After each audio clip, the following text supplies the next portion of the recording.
Речиси неполни 30 на години ја крстара Македонија.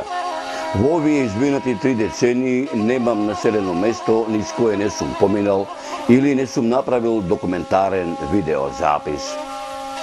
Неколку пати сум го посетил Мариово, сум бил и во Кавадарецкиот, и во Битолскиот, и во Прилепскиот дел на Мариово. Во Прилепскиот дел на Мариово ми останаа уште селата Полциште, Бешиште, Гуѓаково, Живово и Врбско и за нив да направам документарен запис. Меѓу овие преостанати 4 мариовски села се одлучив за селото Врбско. Може би се прашувате зошто се одлучив да дојдам во селово Врбско.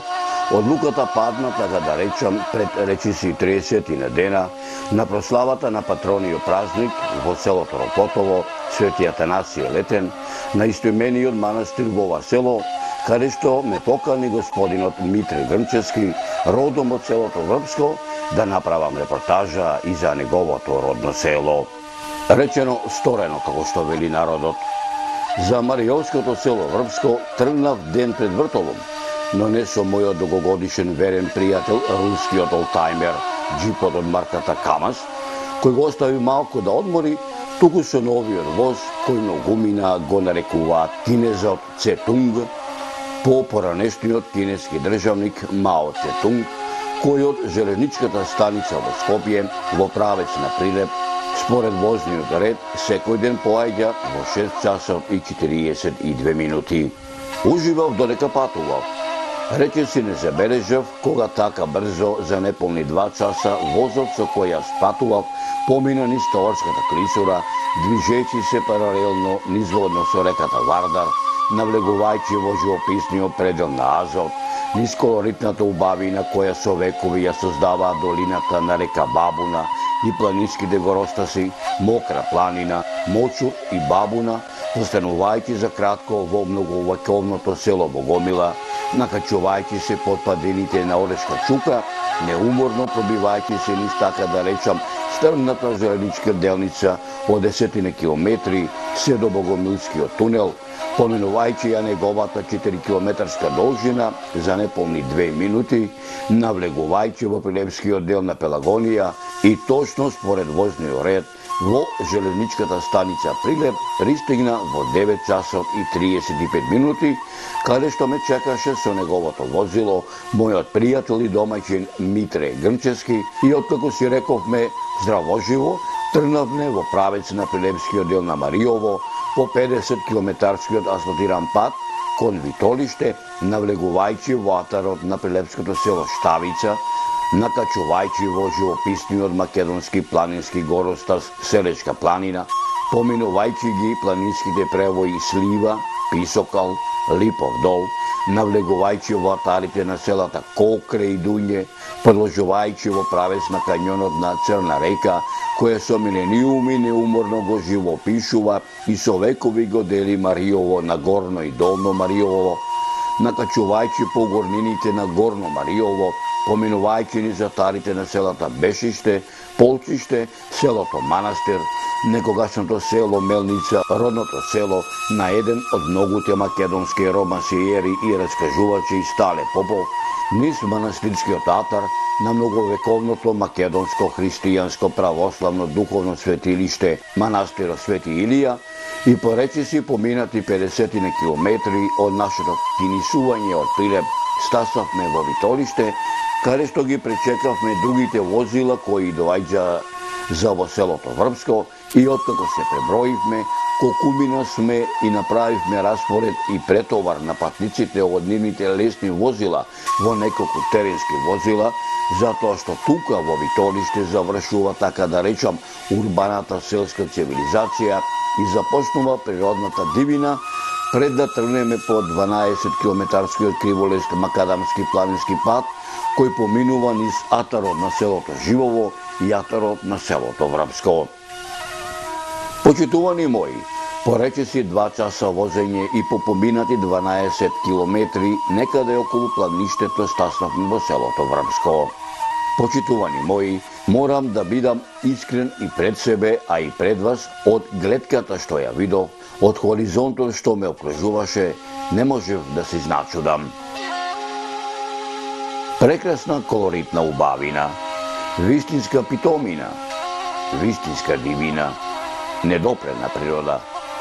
Човек да се наслади од тоа што го создала природата, но и да тагува од она што денеска останало од некогашното село Врбско.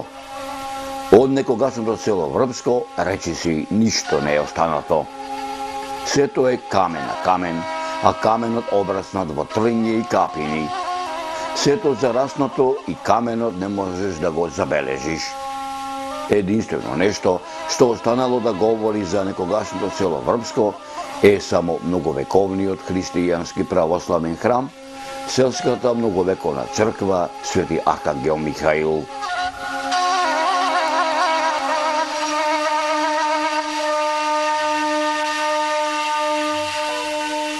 Почитувани мои, за Маријова трнавне се ваѓа изутрин од Скопје во 6 сатот. Во Прилеп бевме некаде околу 8:30, таму не пречека мојот пријател Митре и решиме да одиме за Маријово за Врбско. Од Прилеп преку Старо Лагово, односно Ново Лагово, преку Штавица на Слива, Лигураса, поправо на Слива, дојдовме во атарот на Маријово, лево беше Дуње, Кокре, Кален, десно Чаниште и Крушејца. Едно 30 минути возење стасаме во Расијен Бегомост, од Расијен Бегомост према Витолиште, а зад нас ги оставивме Бешиште и Полчиште и Витолски дел на Маријово. За сад време ете стасавме првин во селото Живово и во селото Врбско. Во Живово жив човек нема, во Врбско жив човек нема. Во Живово може да се види некои остатоци куќи, додека во Врбско се овие многолетни ореови дабови и по некоја чешма и обраснатите трња и капини говорат дека овдека некој живеел. Маријовецот овдека творел, овдека дојдовме овдека со продуцията Маријов филм да направиме една репортажа и да видите како некојаш живееле овдека нашите маријовци. Може вако малку нескладно облече, меѓутоа верувајте ми, Жешко беше 40 степени горе. Многу се гордееме што дојдов тука да направиме репортажа за Врбско, за селото некогашно кој што живеело, пишано, пеано во романите на Толе Паша, односно во романите опишано во романите на Стале Попов, Крпен живот, Кале Шанџа, Толе Паша, Шачир Војвода, Дилбер Стана и се разбира во еден од најголемите романци во Маријово, Македонија и Тапеа. Почитувани мои, додека се обидував да ги пронајдам некогашните селски патчиња и сокачења, селското средсело,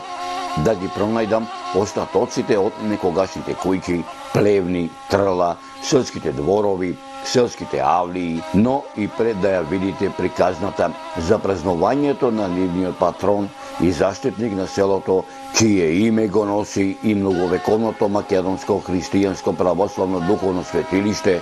црквата Свети Архангел Михаил, а воедно некогашните жители на селото Врбско, пред да ми го раскажат минатото на нивниот роден крај, а преку нивните лични сеќавања, различни по време и простор, и вам, драги мои, ќе се обидам да ви пренесам дел од непорекливата драгоцена слика за нивната многовековна селска црква Свети Архангел Михаил низ времето, надополнета со веродостојни сведоштва и историски аргументи за ова село, кои се состојат од митови, легенди, устни преданија, материјални артефакти, пишени документи, со надеж дека меѓу помладите по раѓање или по потекло од ова село, особено меѓу оние поупатени во областите на историјата и антропогеографијата, ќе се изнајдат и љубопитници и ентузијасти кои за голем број прашања, изнесени, делумно впатени или недопрени овде, ќе вложат и љубов и труд и знаење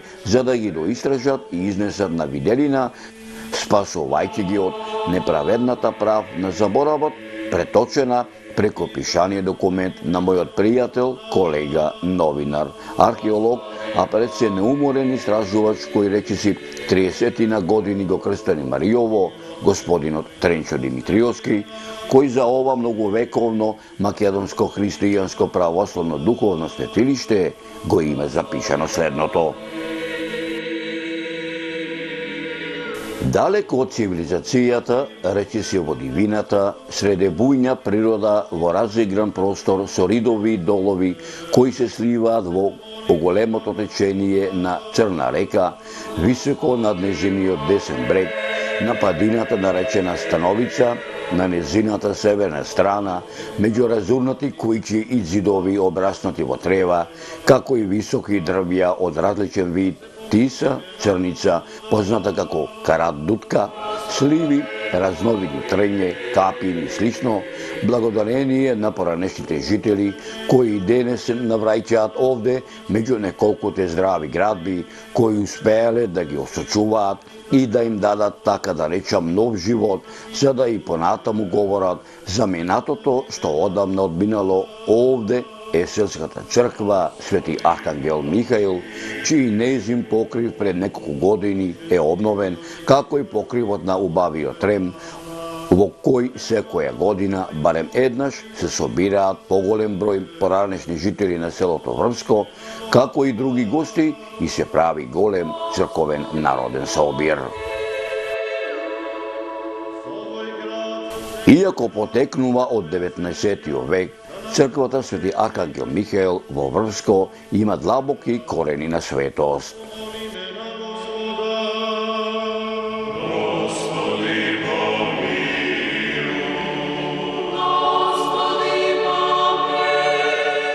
Вакво нешто ретко негде ќе сретниш, има цркви кај што има побогати села, побогати населби, а црквата ќе видиш така иконостас или некоја слика, а комплетно и слика на не. Ние овде доаѓаме во пустелија сега, така речи, дај Боже нешто да стане подобро. Жителство нема, а се сочуваме со овој жителство. Ова е страшниот суд. Обично второто доаѓање на Христос. Тука јате каде ќе го сретиме дали има Исус Христос дори негде го нема тука, верувам. Ама обично не кажува, тоа е таму горе, значи тоа е пишува второ пришествие Христово, второто доаѓање на Христос. Имено констатирано е дека на нејзиното место имало други две постари еднокорабни цркви, градени една врз друга. Постарата црква се датира од 14. век, додека поновата во 17. век. Токму врз темелите на овие постари цркви во 1868 година е изградена денешната црква. Во 1881 година црквата била комплетно живоопишана од непознат црковен уметник кој веројатно од скромност не оставил свој потпис на некој дел од живопишаната црква. Иако според пишаните документи, Свети Архангел Михаил е со старост од 619 години, со живопис стар 119 години, таа е без грижа од надлежните институции во Република Македонија за овој вид на споменици за заштита на културното наследство, како неделив дел од целокупното културно наследство на Македонија. Иако селото е без жителство, таа не е оставена сама да ја одолева на забод на времето, туку на агилните поранешни жители, кои за среќа од поодамна сватија дека се работи за вредност која не смее да се остави на ништавилото и рано почнале да преземеат активности за заштита на градбата и вредностите кои ги носи таа, особено кога се работи за фреско-сликарството, со кое е опфатена целата внатрешност на градбата. Може да се каже дека е тешко да се најде ненасликана површина во внатрешниот дел на градбата. Насликано е секое делче површина во апсидата, таванот, вертикалните ѕидови, површините лево и десно од прозорците и вратите, како и дрвенаријата. Во сводестиот дел од апсидата ја сличаваме Света Богородица Ширашија, или Небесна, со која започнува се. Нејзиниот лик е едноставен, со вообичаено заштитнички расширени раце, без посебно украсување на облеката, каде што забележително се воочува распуканиот малтер од површината на овој лик, кој почнал да го оштетува портретот на Мајката Божја.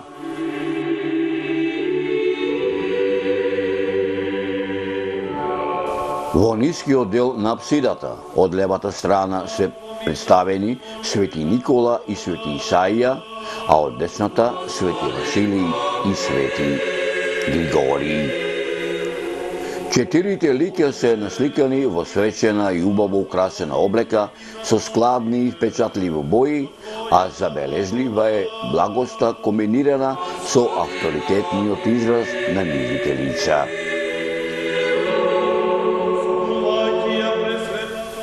Во нишата на северниот зид од олтарот е насликан Свети Роман, а на површината на зидот над него го среќаваме светиот цар Соломон во царска облека со складно украсување, со круна на главата и со голема еднобојна наметка со нагласено надалешки лик. Во проскомидијата од левата страна е насликан Исус Христос како жртва, а на површината на зидот над него е насликан голем ангел со свечено украсен горен дел од облеката и поставен на облак. Облеката на ангелот е многу слична со онаа на царот Соломон, особено туниката, која е идентична на двата лика. На спротивниот јужен зид во просторот на олтарот ги среќаваме Свети Роман во долниот дел, а над него царот Давид, кој за разлика од царот Соломон е облечен во послабо украсена облека, но со богато украсена наметка, која од натресната страна има крзно. На главата има круна, а неговиот лик, за жал, е многу оштетен. Во проскомидијата од десната страна на апсидата е представен Свети Стефан, а на површината на зидот над него Пресвета Богородица. Особено интересна е представата на Свети Архангел Михаел на влезната врата во олтарот од левата страна. Тој е поставен во борбена положба, како со меч во десната рака, високо издигната и свиткана во лактот, како се токми да го прободи непријателот под неговите нозе. На неговите рамена панцирниот елек завршува со представа на човечки лик, а од неговата лева страна се забележува детал на кој е представена рака спуштена надолу, која држи за косата мала форма на човечки лик, без облека, чија лева нога е врзана со јаже, кое крај нозете на архангелот го држи лик на ѓаволот. Деталот се однесува на една од особините на Архангел Михаел да ги зема душите на оние на кои им дошол судниот ден, а при тоа да ги спаси да не паднат во рацете на ѓаволот. Иако не се работи за врвна ликовна представа, може да се каже дека ваквата представа на овој архангел е една од особеностите на авторот кој го изработил живописот во оваа црква, не само со споменатиот детал, туку и со облеката во која е представен. Горниот дел од неговата облека, панцирот и туриката се со отворена жолта боја, такви што се неговите обувки и делот украсените површини на иконата во делот кај стапалата. Слична е представата на патронот на оваа црква, која ја среќаваме над влезната врата на северниот зид, каде е представен во анфас. Со мечот во десната рака, свиткана во лактот, а при тоа мечот му е потпрен на рамото, додека во десната рака држи топка, која ја представува земјата. На северниот зид, тргнувајќи од олтарот кон западниот зид, во долниот ред е представен Свети великомаченик Ѓоргија, како ја убива ламјата пред зидините на дворецот од кој се појавуваат три ликови со круни на главите, а во вториот ред над него на страничните зидови на прозорецот се представени два апостоли, Свети апостол Симон десно и Свети апостол Вартоломеј лево, па следи композицијата Возгнесение Христово, која е рамкирана со два столбови со основа и капител, а надвор од рамката, од левата страна, во раскошна царска облека имаме повторно представа на светиот цар Давид, кој со левата рака покажува со прст кон сцената на вознесението.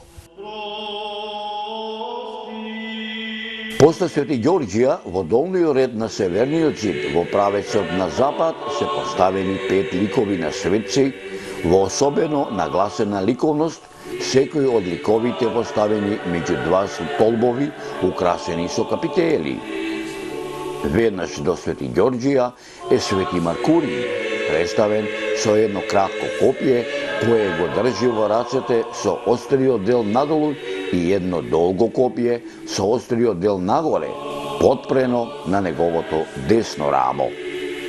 Следат свето великомаченик Јахо, персијанецот, со копје во левата и крст во десната рака, потоа слично представениот Свети Мина, па Свети маченик Теодор и до самиот западен зид е поставен Свети маченик Прокопиј. Во вториот ред над овој ред од свети војници, под малиот прозорец, чии странични зидови се украсени со цветни форми, слично како и неговиот тавански дел, следи композицијата Цветоносие, чии бои се мощно обледени и композицијата добива помалку и јасна представа. На западниот зид се соочуваме со импресивна представа на повторното доаѓање на Исус Христос, композицијата позната како Страшниот суд. Тука имаме бројни представи поврзани со човековите гревови и казните кои следат при повторното доаѓање на Исус. Во централниот дел на зидот највисоко е поставен Исус Христос, цар на небото, придружен од Свети Јован и Мајката Божја, сите поставени на засебни облаци, а од облакот на кој е поставен ликот на Исус, на долниот дел се појавува рака која држи кантар за мерење на гревовите. Лево од централната представа се насликани ликовите на апостолите, иерарсите и на преподобните, а десно од неа повторно ликови на апостолите и ликови на маченици. Сите овие ликови се представени на небото, представено преку облаците како нивна подлога.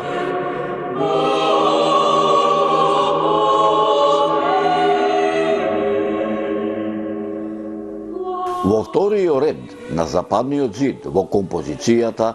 насловена како Страшно е, второ е, Пришествие Христово, веднаш под ликот на Исус Христос е композицијата која го представува мерењето на гревовите на душите, во долниот дел се представени мртвите, како излегуваат од гробовите, десно е еден ангел кој на кантарот ги става нивните доброчинства, а лево двајца ѓаволи нивните гревови.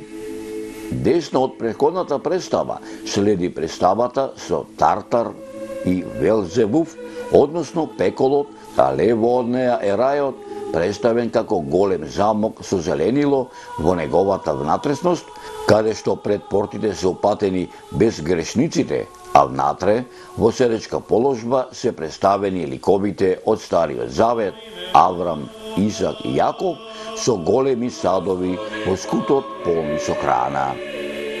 Над композицијата со Тартар среќаваме представа на Мојсеј со група од неколку ликови зад него. Најдолу на оваа композиција во долга лента преку целиот зид во помали форми се представени разновидни грешници и нивните казани.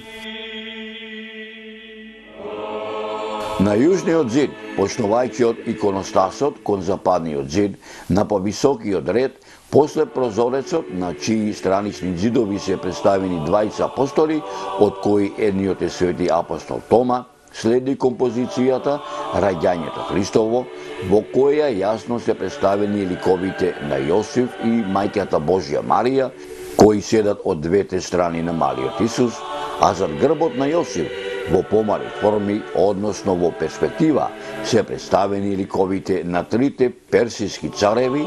Зад грбот на Марија е пастир со крлук и стадо во повисокиот дел од композицијата, а еден пастир со крлук и стадо е поставен над главата на Јосиф. Во целата композиција централно место зазема звездата која го најавила Исусовото раѓање и силни зраци или молња од голем и темен облак на небото. Во продолжение во истиот ред следи лик на уште еден светец, односно пророкот Михеј, па прозорецот украсен со цветни форми и на крај композицијата Крштение Христово. Во долниот ред на истиот зид веднаш до иконостасот е насликан Свети Димитрија на конј, како со копие прободуван е пријател, потоа следи Светиот престол со иконата на Исус Христос, цар, па композицијата со Свети Игнатиј Богоносец, со двата лава издигнати кон него од двете страни и на крај Свети Онуфрий во вообичаената представа со долга и сучена брада, која стигнува до неговите стапала, облечен само со сукна од растително потекло. Во овој дел од живописот се забележува еден детал на композицијата со Свети Димитрија, која е мала фигура на свештеник, кој јава за светецот и во левата рака држи известна реликвија со кружна форма. На таванот на црквата, кој е изработен од дрвен материјал, ламперија, обоена во сино, има само една представа на Исус Христос, Вседржател. Иконостасот, кој зависно од релативно малата градба на црквата, исто така е комплетно изработен, нареден со икони и украсен. Паѓаат во очи иконите на кои се представени Света Богородица со Исус, Исус Христос Седител и Исус Христос.